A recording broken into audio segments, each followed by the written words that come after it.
Today's date is 5 March 2022. My name is Dennis Gill with the Americans in Wartime Experience, and I've got the honor and pleasure of interviewing Elise Forrester. Thank you very much, man, for sitting down with us. If you could just give us a little background, where were you born, where did you grow up, where did you go to school, all that kind of stuff. Okay, so I was born in Baltimore, Maryland. That's where I grew up. My family's been in Maryland since the 1600s, so we were all proud Marylanders. Okay. In the Baltimore area, it's what's important, what your brand or your calling card is your high school, not your college experience. And I proudly went to Notre Dame Preparatory School for 12 years. Okay. Until I then ended up in the Washington, D.C. area. Okay. What brought you down here? Well, I had... that far, but... Yeah, you don't need my whole resume. No. But anyway, I had, after college and my first work experience, I had the opportunity to go to Paris, and I was the au pair for our Air Force attaché, Major Stephen D. Sweigel, in the early 80s. And so after my Paris experience, I decided I really wanted to live in a more international environment, and I came to Washington, D.C., and I started some jobs working with companies that were doing PR and events management. But I ended my career at the National Endowment for Democracy, where I was for a little over 10 years, and that was in just as 2020 was beginning. And that's when I really started to dive into doing my volunteer work for the DAR. Okay. You call this area home now? Yes, yeah. Yes. I'm a Marylander who just happens to live in Virginia. Gotcha. Well, we're happy to have you. Family members that were military. So I have a sister, and she was in the Army National Guard in the 29th Division. I'm not sure the specific lingo of that. Okay. And proudly served and just retiring, just at her retirement age now. Okay. So you're with the DAR, Daughters of the American Revolution. Tell me about that organization. Well, I joined the DAR just as they had their 125th anniversary. I obviously am someone who was very interested in commemorative events, and I decided that was a good time to join.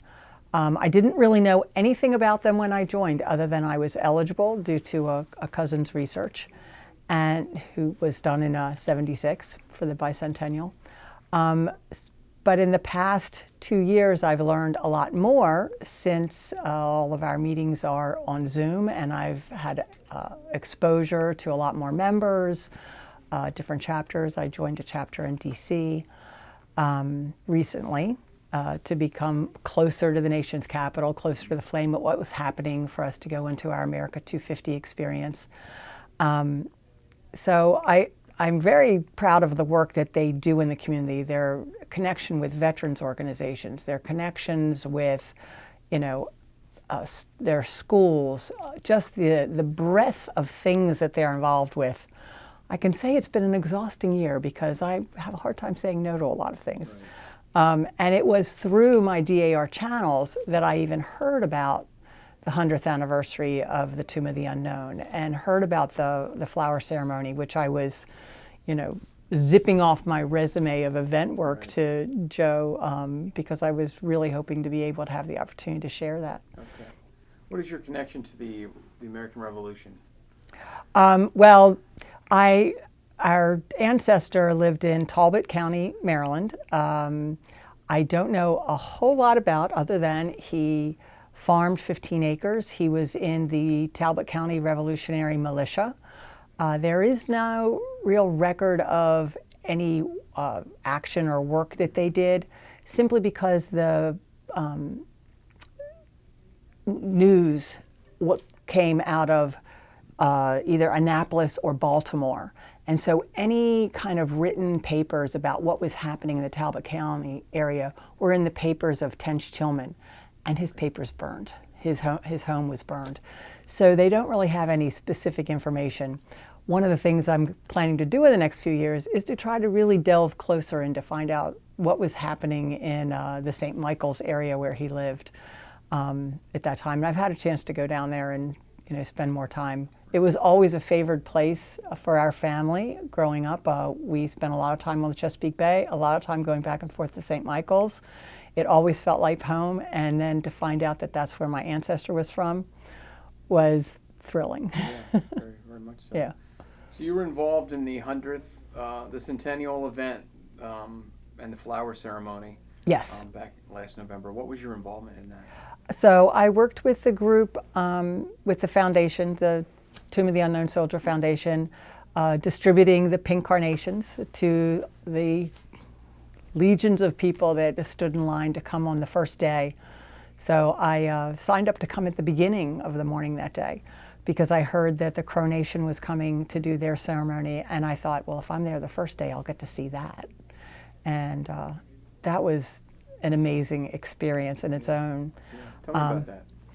So when we got there, we got there early. Obviously, Joe had us meet at 6:30, and godly hour for a retiree. But I was happy to be there. I remember the first thing I remember is coming out when we were bringing the flowers out, and there was this young Crow boy, quite stocky, and he was just looking around, and he just says, "I can't believe I'm really here." And I was like, oh, and then as we were set up and everything, and I'm thinking, I hope we get to kind of see more what's going on. We're not going to just sit at our table. And Joe and Richard were so gracious. They're, ladies, we want to make sure that you get to see this, and walked us down so we could, see what was going on down when they had their ceremony down on the green. And then we were all able to be up there and to watch them do what they did there. It was an amazing experience to the number of people that came. So many of them, with the costumes, or not the costumes, that's the wrong word completely, but with their native wear that had, the bells on it, and the reverence they had for the space, just the community that they showed there, and to see that they had these, the 8 or 9 tribesmen who were descendants of Plenty-Coup, who was there. You were aware that they were there for the hunt, or for the original when they? Yeah, so I didn't know a lot. I think I knew a little bit in advance of going. I probably did a little wiki search on that. But I can say after my time with this volunteer experience, I had an opportunity to really read up a lot on this more, and to delve into the India Today articles that they put on. I found out that there were DAR chapters out in their area that actually sponsored a lot of their youth who came, who made sure that they got the funding to get to come. So I was proud to see that DAR had been involved in that part of it. I learned more about Chief Plenty-Coup and how his vision for his people, the fact that he came to Washington and he knew that if he worked with us, he could save his people and save his people to have their land, and instead of fighting against us. And I thought, and he had this vision as a young man, and that's how he ended up becoming the chief. I found, his life really interesting and inspiring, and I loved sharing that information with people when I was meeting them. I don't think any of us really knew about that. I kind of disappointed that I didn't take the opportunity to go into the museum and see that, the headdress and his staff that he had left was, on display there. I'm like, that was a missed opportunity. But no, I just, one thing about, volunteering for things, people say, oh, you're so good that you volunteer. It's like, I get much more out of it than you actually give. I learned so much about that and have been able to share that with people. And also I learned so much more about the tomb that I had visited from, being a child and being brought there and later going, learning so much more about the history and what happened. And I was able to go to another talk from a tomb guard that came to speak at the Maryland DAR, board meeting. And then my mother's chapter asked me to come and speak to them about my experience with the experience that the Coronation had there, what their presentation was, and because that's part of their explaining the Indian minute, what they call for their meeting or whatever.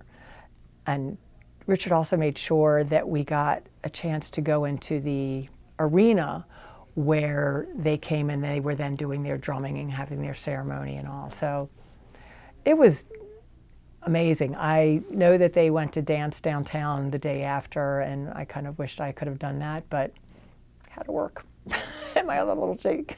Well, why was it so important for you to be part of this ceremony, both as a volunteer and as a participant laying a flower? Well, as I said, I kind of am drawn to commemorative events. I like to be able to, to me, I could have gone and stood in line and laid a flower. But I find that I get a lot more enriching experience being a little closer to the action and being a part of what's happening, being a part of making it happen. I think I got that because my first jobs in DC were working for an event company. Actually, it's kind of a political events and social events and things. And I really enjoyed that part of it. I enjoyed kind of being part of the behind the scenes of how it all happens. So that's why I really wanted to do that, because I didn't want to just lay a flower. Right. I wanted to be able to be part of how it was happening and learn more about how it was going to happen. What was that experience like, laying that flower? That was moving. We were, we were busy the whole day. We got there at 6:30. I was supposed to leave at noon, and I'm like, can I stay? So we stayed till the very end, and Beverly Toom and I, another DAR lady who was there, we decided we were going to go together, just because we could do that. And it was very moving to be able to know that you were, closer than you ever get, to really see, the multitude. I mean, we knew how many flowers were coming, but to see them all there, to see the reverence of the people who were just watching. And it was the end of the day, and, the sun was at the right place in the sky, and it was very moving. Right. Did you see anybody else there, other groups that kind of stood out? People that were laying flowers? Were there a lot of people that went up in groups or in pairs? Like we weren't up at that part of it, but what happened early on, because it was the first day, and we had all of our carnations trying to bloom, and another group had their flowers on the other side. And as we saw the line begin, and I thought, there was 5 or 6 of us all standing at this table, and I thought, these people, we should go and talk to the people. And we were told that the foundation had chosen the pink carnation because it symbolized gratitude and a mother's love. So I said to the other ladies, I said, why don't we take bunches of the flowers, walk down the line and pre-distribute and tell the folks what this, why this flower was chosen by the foundation, and offer them the flower in advance. That way it's kind of a distraction for them, makes it not feel like they're waiting as long. They'll understand more about the flower, and then when they come up, they can take ours, they can take their, whatever. So that really was the experience for me, to be walking the line, giving the flowers out. I met some very interesting people in that, and I'll tell you 2 experiences that I thought were interesting. The one gentleman, and of course I had I had a big red coat on because it was cold that morning, and I had my little symbol here, but I had it kind of down low on a sash on my coat because we had our foundation volunteer badge here. But a few people kind of noticed, oh, you're with the DAR. So this gentleman said, oh, your organization has helped us. And I said, and what do you do? And he said, I work with an organization, and I'm sorry, I haven't even been able to research and find the name of it, but it's a group that helps to identify unclaimed military remains, I think cremains, and have them, either identified with the family or properly interred. And that's where the DAR shows up and does things with that. So I was speaking to him about that, and I thought that was very interesting. I knew nothing about that. And about an hour or so later, I came upon another group, and it was a family, and there was like 6 people, and there was this older woman in a wheelchair, well into her 80s, maybe older. and then there were some young women, and then there was these small children. And as I gave him the flower, the little boy insisted he had to give me this rose petal. You know, he wanted me to have this rose petal. And the woman says, oh, it's from his uncle's garden, his aunt's garden in Ohio. And we're here because the lady in the wheelchair, her brother had died in World War II and had never been identified. And they were there in Arlington that day to inter the cremains of her brother who had never been there. And they had all come from Ohio with the small children and the aunts and the uncles and whatever. And I thought, my goodness, I have just spoken to the man who runs one of these organizations, right. And now the gratitude of this group who had, been there. And I assured them, I said, because we had seen several caissons go by, and when we were handing out the flowers, whenever one would go by, everyone would kind of stop and turn, and be solemn to do that. And I let them know that, that was happening, that we all understood that those people that interred that day deserve the same respect as the tomb that we were coming to visit. Yeah. I'm told there were people from all over the country, California. Oh my goodness. And even somebody mentioned that there was a couple people there from Europe that just happened to be at Arlington in town, that day. Yeah. Did you talk to a lot of people from all over the country? I did. I met two girls. Now they did happen to be Diego girls, but they had flown in from Ohio just to do this, and they had a flower box that they had brought bouquets in, and they were all in their little, pearls and whatever to do. But they had flown in. They were flying in just for the day to do this, and they were leaving right away. That was it. I can't off the top of my head recall anyone from more far and wide. I did bump into neighbors from my neighborhood that I hadn't, that I recognized that didn't know, and I'm like, I think you live where I am, Why do you think it was important for people to, that's a great expense, both financially and time, to fly here from another state, lay that flower, and then leave? Why do you think it was important for those people to do that? Well, Part of it. I think that we may underestimate the connection that so many people in our country have to the military experience when you say it's only 1% today. Right. But there are still people who, they had family members who were in wars. They have, extended family or current family that are in the military, and they have a close connection and want to do that. And even to come, this was not post pandemic. We were still pretty much not going out and doing things. This was an outdoor event, which was lovely. Nobody had to feel like they were in any risk factors on that. But I think people came because this was a once in a lifetime experience, and we knew that. We knew that this kind of thing is not going to happen again. So if you don't go now, you're not going to have that experience. Right. And I think we've also come to learn in our country that experiences are what really lasts. Right. Right. If you were put in charge of something like this, what would you do differently? What could be done better? I wouldn't do anything different. I'd bring in Joe and his wife to do the logistics. The logistics that we were given as volunteers, the training that we were giving in advance, the information from the most infinitesimal thing that you thought you needed to know was military precision, is all I could say. It was fabulous. Right. And I had worked events in Washington, D.C. from the 80s, from a long time. All kinds of things that were involved with the White House and, celebrities coming to play tennis tournaments and all this stuff. We never had anything as detailed and perfect as we had that. I couldn't see another thing to do different. I know they had talked about wanting to have a way to have all the flowers displayed so you could really see the magnitude of what that is. I'm not sure whatever happened with all of that.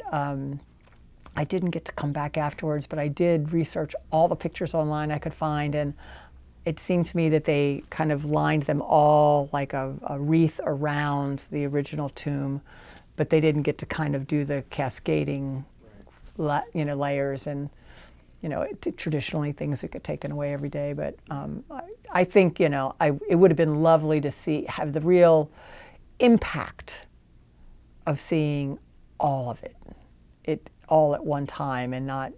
Right. And I don't know, I watched some video that I could see via YouTube of, the laying, so you could go and see it in time. I'm not sure how much good television coverage it got, so that more people were really aware of it. Yeah. Is this something that we should do again? Please. And if so, how often?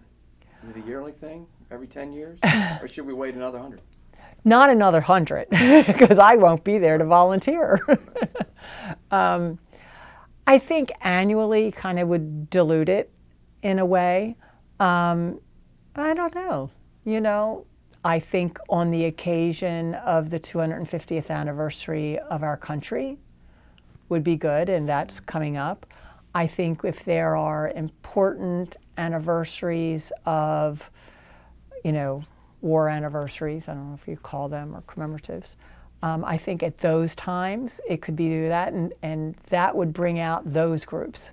Like if you had, and don't ask me to do the math on numbers because I'm not good on the math, but if there was a specific anniversary of a Korean War conflict or a Vietnam War conflict, even though they're not there, that you could bring, that would then have those groups have a reason to understand this memorial, to understand the respect that it has.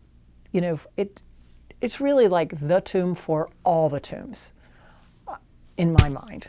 When you go to visit there and you see the guards, and you see that, that discipline, that respect that's there, they're not just guarding that tomb. They're there walking for everyone in that cemetery. In fact, I think they're walking for everyone in every military cemetery across the country. That's their mission, in my mind, is that their mission is showing respect for everyone that will never be forgotten. Right. You think, the technology we have today, it's unlikely that there will ever be another unknown. At some point, we'll be able to identify all of them. That's what my sister said. There'll never be another unknown. Is the tomb still relevant today? Absolutely.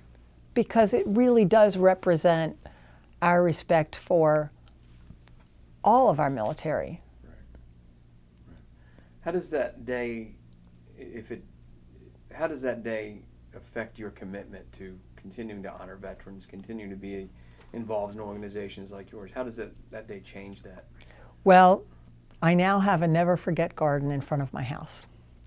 So I had looked at that project and I thought, well, that's interesting. And then when I looked at the list of flowers, I noticed that almost all those perennials were already right there in front of my house. And I thought, well, let me go and research the other ones that I have out there. And I found that I could find a connection to gratitude, remembrance, perseverance, loyalty, in everything that was planted, in the stones around it, in the naval bell that hangs, I have one of those buoy bells, in the chimes that make the music. I found that everything that was there kind of related to the spirit of this Never Forget Garden. So I purchased the plaque. It arrived like 2 days before Thanksgiving. So my sister, the handy one, helped me get the little hook on the house. And before we sat down for our Thanksgiving dinner, I covered it in a little cloth. And my family, we all came out and we had an unveiling. And I read the lovely script that came with the plaque so we could dedicate our garden. And now I'm looking forward to having it bloom. The crocuses are already up. But this year I'm going to, as each thing blooms, I'm going to be photographing it, and I'm planning to make a pamphlet that describes the meaning of every flower in my garden so that I can have it available for my neighbors, for people in my community, and it'll give me an opportunity to, invite people, and it's right in front, and I have a little patio with some chairs. And I think it's going to give me an opportunity to open conversations about this Never Forget Garden, about our dedication to the Tomb of the Unknown. When anyone comes to drop something off at my house, I've said, read the plaque as you leave, learn about my garden. And I'm looking forward to having people in my community over to gather and understand this commitment. And I know people who look at me and go, but you're not in the military, and your family, well, my sister was. And, my time at the American Embassy in Paris, serving with Steve Swiegel's family, gave me a great appreciation for that. And my parents had close friends who were Army, and we visited them, at Fort Monroe, and at, what's the one in Washington near Seattle? Fort Lewis. Fort Lewis. And when we were children, we visited these places. So we knew a lot about the military, and of course, my father did his service. But I personally didn't, don't have that connection. And I think that you serve those that served you. That's the way absolutely. I see it. Yeah. So, I kind of consider this a little bit of an extension of that flower ceremony that we're trying to document and get your perspective, your experiences preserved. Somebody might watch this in 100 years. That would be lovely. What message would you like to convey to them? Commemorating the past is important. It's a way for us to really connect with the present and connect what's important to us. By having been there when the Cronation was there, I already knew that, about the American Indian experience in our country. I knew something. I knew some things. But it gave me a greater connection to them. It gave me a greater connection to learn more about them, to learn more about how that,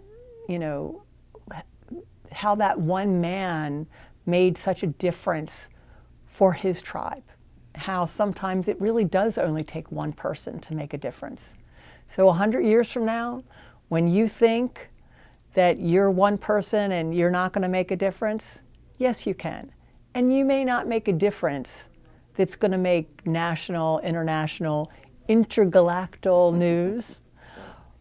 But if you make a difference in your community, if you make a difference within the people that you speak to, if what your experience is has brought a smile to their face, a tear to their eye when they needed it, like I can say when I handed a flower to someone and said, the pink carnation represents gratitude and a mother's love, some of the women would just have a little gasp, like, oh, please, like that just was meaningful to them. And, that's the human experience. That's the love between all of us. And that's not going to change from here to 100 years from now. I think, at least I hope not. I hope that the human experience we have with each other is the same and that we can learn. And I'm hopeful, I would love to be able to know more about, my ancestors, what their life was really like, have been able to read things that they wrote or said or what people did. And the only thing I have to look at is the stuff that, people who the writings still exist, which are not from my family. So you look at those and then you make like comparisons. Well, this was happening, whatever. But that's humanity here. Well, on behalf of the Americans in Wartime Experience, I thank you for sitting down and you're very welcome. You're very welcome. Thank you for listening. And if you're in the future watching this, thank you for watching. Yep.